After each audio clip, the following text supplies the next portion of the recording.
I'm Hayleigh Evans. I am the brand manager of the Maboneng Precinct, which is a regeneration project in downtown Johannesburg.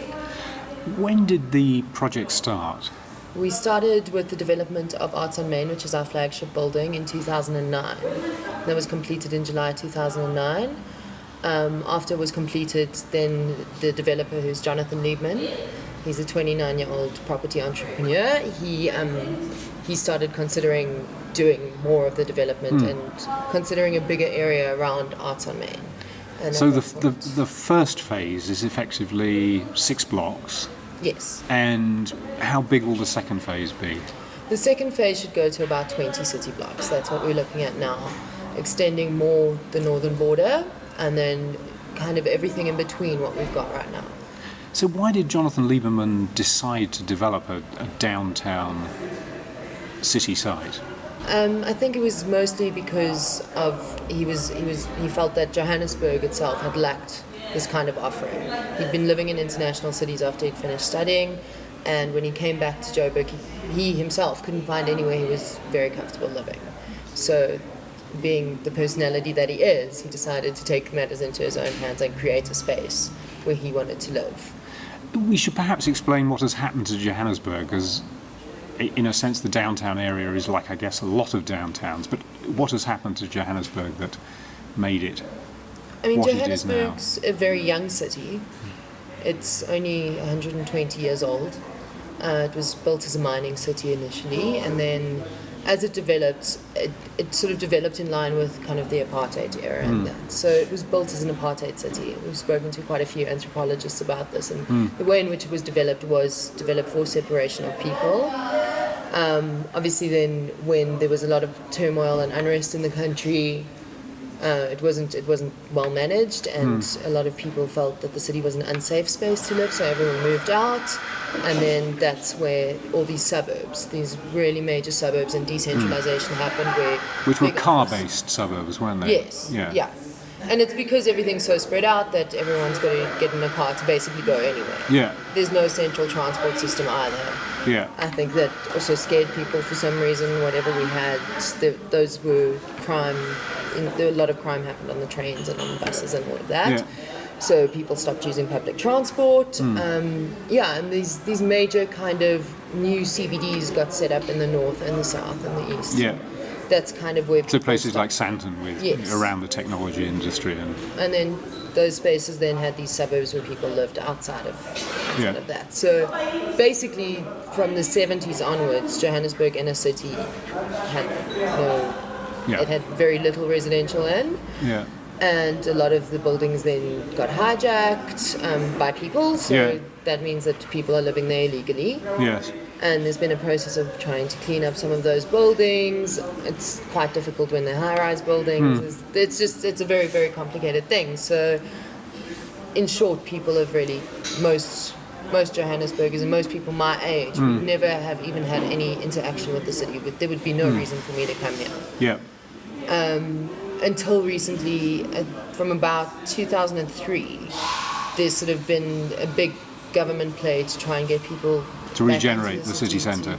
Regenerate the city centre, to make use of these empty buildings. So there's a lot of government-funded projects. We, on the other hand, are not government-funded at all. Yeah, entirely privately funded. Yeah, entirely private companies. So coming back to the development itself, what's in the project? What are the elements that are within the project? We call it a mixed-use and integrated urban neighbourhood. Yeah. So you can find anything from art galleries to restaurants, boutique fashion stores. There's an art house cinema. Yeah, artisanal furniture stores. Yeah. It's an independent cinema, so they screen art house films as well as a lot of original South African content. There's an independent theatre which does the same kind of thing. It showcases young South African talent. Again, moving away from South Africa's theatre history, that it's mostly protest theatre. This is more newly devised stuff. There's a hotel, there's residential, there's a barber, there's a yoga centre, there's a GP, which is really So what great. will be in phase 2 that extends it to the 20 blocks? I think, every kind of every project we work on and every residential building we work on, as well as every commercial building we work on, will always have ground floor retail, just to add that lifestyle element. But what will be really great in phase 2 is that we'll be looking at something. We are busy building a museum right now, a museum of African design, and that is specifically about showcasing advanced problem-solving design solutions for Africa, which is something we're really passionate about. Right. We'll also be looking at doing a backpackers. We want to offer more artist space. I think over the past, from the development of Arts in Main, and over the past 3 years, we've moved more into the sphere of innovation, and now we want to provide more space for artists as well. I find, well, we all find that they're great collaborators, and they are in the field of innovation as well. They are very important. And one of your first signings on the original development was Sir William Kentridge. Yes. Yeah. Who is a well-known South African artist. Yes. Yeah. I think he's very passionate about the city as well, which is why he was interested initially, and so he's probably got the biggest studio space in the whole of Maboneng to this date. Right. It's a beautiful, beautiful studio, and it's a private studio, unfortunately. Okay. And he does also collaborate with David Crit Projects. He does a lot of his print work because they're kind of adjacent spaces, which is great, and that's what Arts and Main's there for. It's designed to create those kind of collaborations. You were saying earlier that you do an awful lot of programming, if you will, of the spaces in order to draw people here. Describe a couple of the events that you've done. Well, I think most of the events that we try and target is things that people will not want to miss out on. So we've hosted SA Fashion Week. At the moment, we're hosting the Michel Gondry's Home Movie Factory, which is a film exhibition, and it's also it's an interactive exhibition where you can go in and make a film in 3 hours. We host a lot of big parties, rooftop parties, which there's nowhere else in Joburg you can do that kind of thing. So that's been one of our bigger drivers. The market, which is a food and design market, we do every Sunday. We've also extended that to a night market to get people into the city at night. And then at the moment we're also working on something with Puma, which is the Films for Peace project. We also programmed a whole week around Maboneng Peace Week, and we've got poetry sessions and art exhibition openings. We've got panel discussions. So a whole constant kind of program, as it were.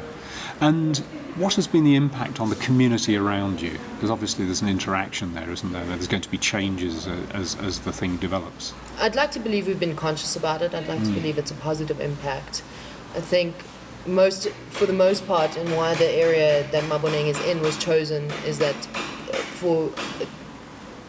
on the whole, most of the buildings were empty.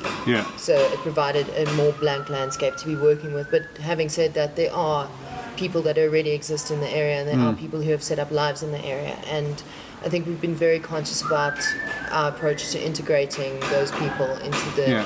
And you're doing projects, the new and old and you're doing projects with that community. Describe those projects.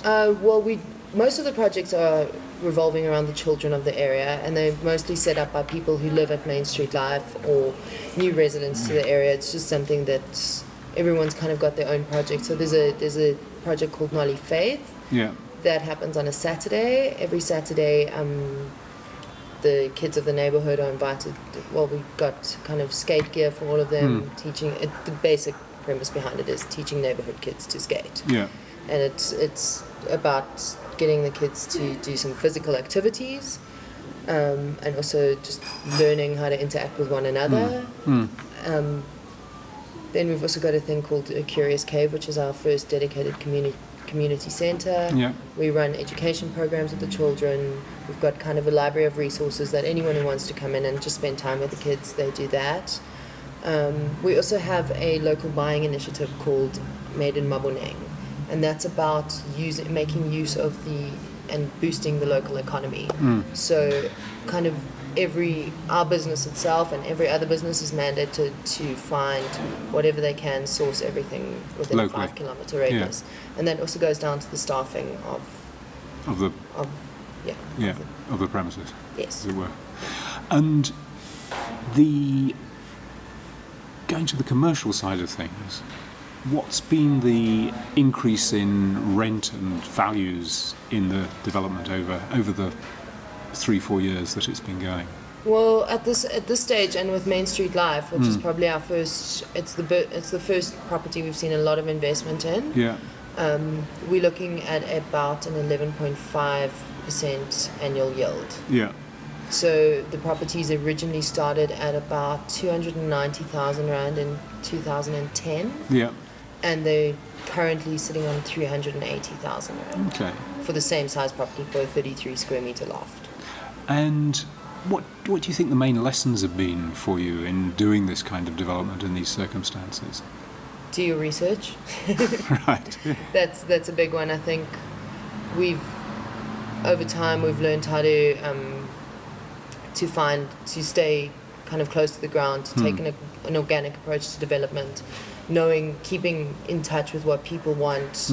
So it has been a very organic approach, but we've been very conscious about staying in touch with people's needs, because I think you can't be a one-man show, and you can't be an island. You can't think that if I want this, everyone else will. You have to. You're also respond. talking about the speed at which things get done. Yes, I think We've learned over the past 4 years not to overpromise. Sometimes things do have timelines, and there's all kinds of delays, and I think we've gotten a lot better at judging how quickly things are going to get built. But at the same time, we've maintained momentum, and I think that's what has made us a successful property development company, is that when we say we're going to do something, it will get done. It might be a little bit late, but it does get done. Yeah. We follow through on our promises, and I think particularly in the Johannesburg context, where there have been a lot of promises to redevelop the city, it's been important to stick to that and make sure that you don't let people down, because we are quite patriotic like that. We do love our city, and we want to see it succeed. Yeah. We get very mad with people when they don't do it. Yes. And what advice would you give to somebody in, I don't know, say Nairobi or Lagos or some other city similar to this, where the centre is hollowed out and you want to kind of redevelop in a way that will make a genuine change? What do you think are the key elements that make things like this work? I think the biggest piece of advice would be to do things consciously. Yeah. To know what your situation is from the beginning. Again, do your research. Make sure, just make sure that, be aware of your impact. And be aware of what you're offering people. Make sure that it's a diverse offering. Make sure that there's enough for everyone. Yeah. I think that's when there's something that can offer something to people from across the board, then it makes it successful. It's offering something for children to people in their late 50s. That's great. That's what you want. You want to be able to offer people something to people from all income brackets. And I think that's something that we've learned a lot over the past few years. And you were talking earlier about security and safety and the importance of that.